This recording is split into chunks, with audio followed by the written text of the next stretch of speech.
उस रात मेरी ड्यूटी इमरजेंसी में थी। लगभग 8:30 बजे होंगे जब अचानक स्ट्रेचर तेजी से अंदर लाया गया। एक करीब 14-15 साल का बच्चा था, पूरी तरह बेहोश। उसके साथ 3 लोग थे। चेहरे पर डर, आंखों में घबराहट, जैसे किसी भी पल सब खत्म हो जाएगा। मैंने जल्दी से उसकी हालत देखी। नब्ज, सांस, ब्लड प्रेशर, सब कुछ बस किसी तरह चल रहा था। मैंने अटेंडेंट को एबीजी कराने भेजा, लेकिन अंदर से लग रहा था कि रिपोर्ट का इंतज़ार करना सही नहीं होगा। इसलिए बिना देर किए हमने उसे एडमिट कर लिया और सीटी स्कैन भी करा दिया ताकि किसी न्यूरोलॉजिकल वजह को छोड़ा ना जाए।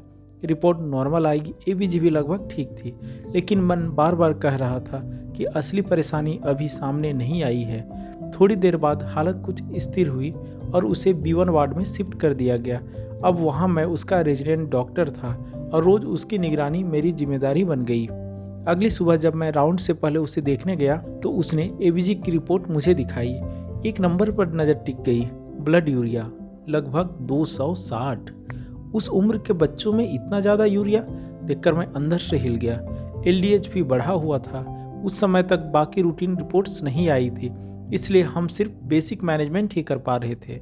धीरे धीरे बच्चा पूरी तरह होश में आ गया, बात करने लगा, लेकिन उसका चेहरा अजीब तरह से सूजा हुआ था, बिल्कुल नेफ्रोटिक सिंड्रोम जैसा। एक बात लगातार खटक रही थी कि वह हर समय टोपी लगाए रहता है, कभी भी सिर नहीं दिखाता। कुछ दिन बाद हमारे राउंड पर प्रोफेसर डॉक्टर रश्मि सिन्हा आई। उन्होंने बच्चे को ध्यान से देखा और मुझसे पूछा कि पूरा एग्जामिनेशन किया है या नहीं। मैंने कहा किया है मैम।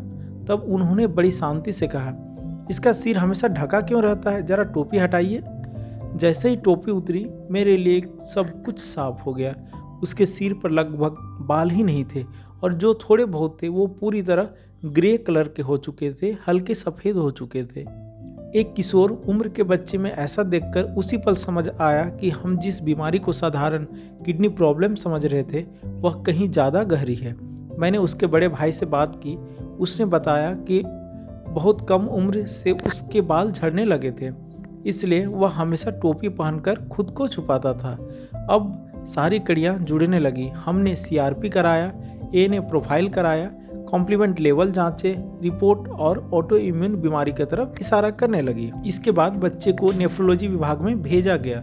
रीनल बायोप्सी हुई और रिपोर्ट आई स्टेज 4 ल्यूपस नेफ्राइटिस। उस पल दिल भारी हो गया।